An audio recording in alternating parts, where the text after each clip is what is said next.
एक आदर्श सरपंच म्हणून तुम्ही गावासाठी कोणती कोणती विकसित कामं केली? एक आदर्श सरपंच म्हणून या ठिकाणी प्रथमतः मी शिक्षणाला चांगल्या पद्धतीचं मी महत्त्व देणारा माणूस आहे. जसं या ठिकाणी आपल्यावाल्या गावामध्ये धार्मिक स्थळं असतात, ते आपली श्रद्धास्थानं आहेत.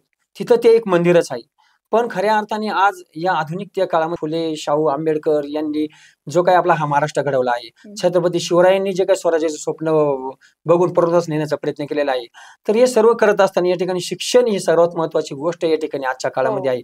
आणि गरिबीतून या ठिकाणी समूळपणे जर वर निघून जायचं असेल किंवा गरिबी जर निर्मूलन करायचं असेल, तर त्याला शिक्षण हा पर्याय आहे.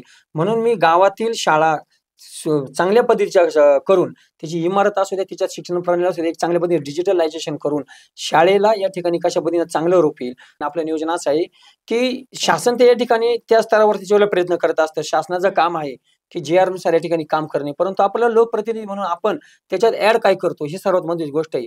मग त्यामध्ये आपण गरीब विद्यार्थ्यांना तुमच्या म्हणजे शालेय मदतीसाठी समजा वह्या पुस्तकं असतील, ड्रेस असेल, त्याला शालेय फी भरण्यासाठी असेल, एक स्तुत्य उपक्रम या ठिकाणी मी झेडपी शाळेमध्ये मी पदावर आल्यानंतर असा राबवला, की खऱ्या अर्थाने शाळेमध्ये ज्यावेळेस 4थी पास आउट मुलगा होतो आणि त्याच्यानंतर त्याला 5वी मध्ये ॲडमिशन घ्यायला जायला लागतं.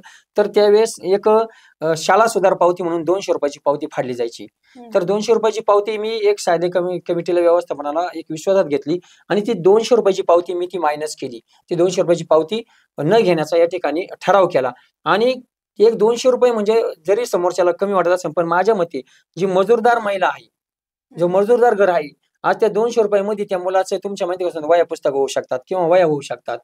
तो एक आधार होतो आणि मग मी त्या शाळेला एक आश्वासित केलं, की जर तुमचे जर एवढे विद्यार्थी पाठीमागे ₹7,500 ₹200 गोळा होत असेल, तर तुम्हाला एक उठाव निधी चांगल्या पद्धतीने मिळवून देण्याचं कर्तव्य माझ्यावर आहे. मग शाळेसाठी मी विविध गावातील जे वाढदिवसाचे कार्यक्रम असतात, वर श्राद्धाचे कार्यक्रम असतात, विवाह सोहळे असतात, विविध या ठिकाणी उपक्रम असतात.